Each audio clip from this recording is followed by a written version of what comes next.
There are those who also feel that your profile is always like intimidating. It's not that intimidating. I'm not even a graduate, for Christ's sake. You know, people write all sorts of letters after their names. I'm not one of those people. I'm just plain old Babatunde GBADAMOSI, and that's it. You know, I think it's in terms of intimidating profile. I don't think so. I don't think I have that intimidating a profile. But I'm not bothered by it because it's more about what you put in, okay, than how many letters there are after your name. Your personal character, okay, your personal strength of character, okay, your personal contributions to society, to the community. Those are the most important things, and how many people you've managed to grow in your own personal self, other than, you know, and I'm not knocking employees, no, I'm not knocking people who are not entrepreneurs, but entrepreneurs like yourself and I, we understand this at a more fundamental level, how it is to take risks with your personal resources to create jobs, to create employment for other people, to make them into men and women of standing in society, you know, and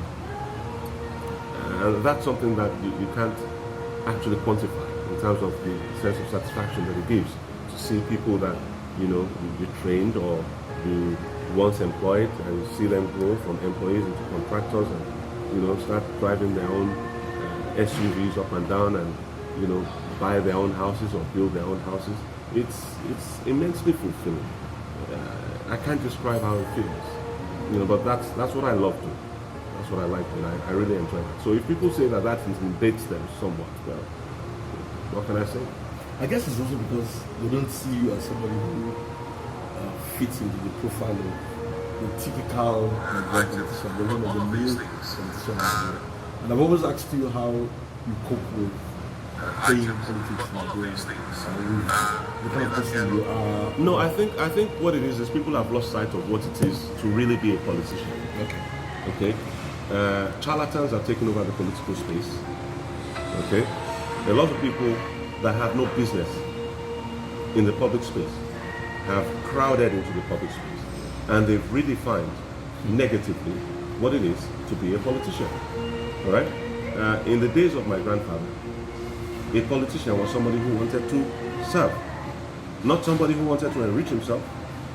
Okay, so people like my grandfather, GBADAMOSI, people like Alfred Rwani, H.O. Davis, the Odema official, Samuel Akisoya, people like Samuel Akitola, Samuel Aduke Akitola, people like Obafemi Awolowo, you know, Akerele, Ayo Rosiji, and lots of all these other people, Sarah Desojade, you know, all these people had high hopes, and they worked assiduously beyond what their environment permitted them to ordinarily, so that, you know, because of what they did, because of the belief, the fanatical belief they had in their abilities, Western Nigeria had television before France. Okay, they connected the whole of Western Nigeria by road. They provided water in virtually every town, every village, every hamlet in Western Nigeria. They did that back then. So what has happened?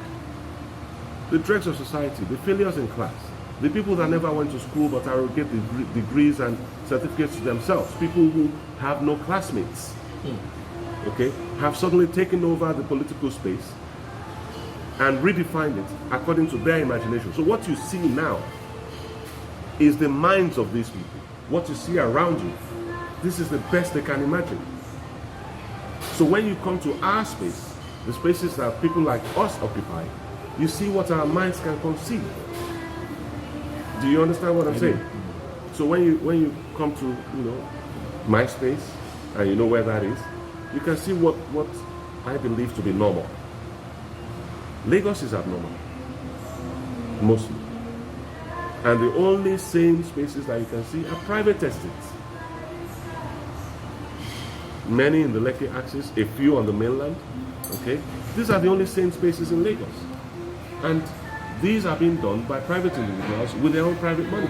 The people that actually have the money, the people in the public sector to whom we all pay taxes, all of us, pay taxes to them.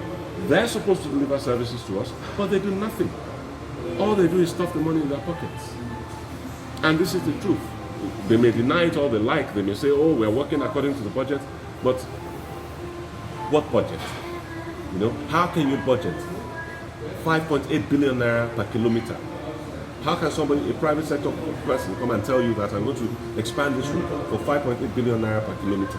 And then you, custodian of the people's taxes, will accept, shake his hand, and hand the road over to him for 30 years to do what he wishes with it, to toll the people who are already paying road taxes, vehicle license every year. What on earth is going on? Why is there no accountability? These are the issues. And this is the reason why you think people like me are not, you know, normal Nigerian politicians. No, it's wrong. I'm the normal one. They're the abnormal ones. That's the truth. I mean, why would any politician want to go into office just to ride the presidential jet? You know? What is in a jet, for crying out loud? What's in a presidential palace? You can only sleep in one room, you know, and at risk of sounding like one particular person, you know, there are certain things that I'm one of these people. If I don't work for something, I don't enjoy it.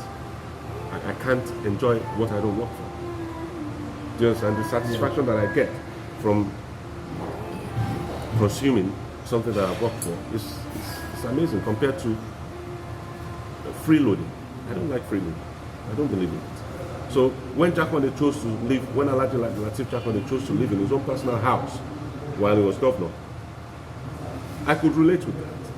I could relate with him choosing to drive his own personal car throughout his 4 years in office that was interrupted by General Muhammadu Buhari as it then was. Okay? I could relate with that. What I can't relate with is coming into public office, knowing that I own my own SUV, and then insisting that the taxpayer will provide me with another SUV. I mean, what is that? I can afford to buy my own SUV. Why? The governor of Oyo State is providing an example in that direction as well, where he drives his own personal cars as official cars. He refuses to buy official cars. If you can afford to, why on earth? Why put that burden on the taxpayer when we can avoid it? Why will I maintain a private jet, private pilot, private crew, private engineering crew, you know, private cabin crew and so on the tab of the state, when I know that the taxpayer is the one ultimately paying for it? Yes, it might be little pennies, but it's little pennies that could go in their pockets and serve them better. Why not avoid taking money from people? Why do we keep picking pockets in the name of government?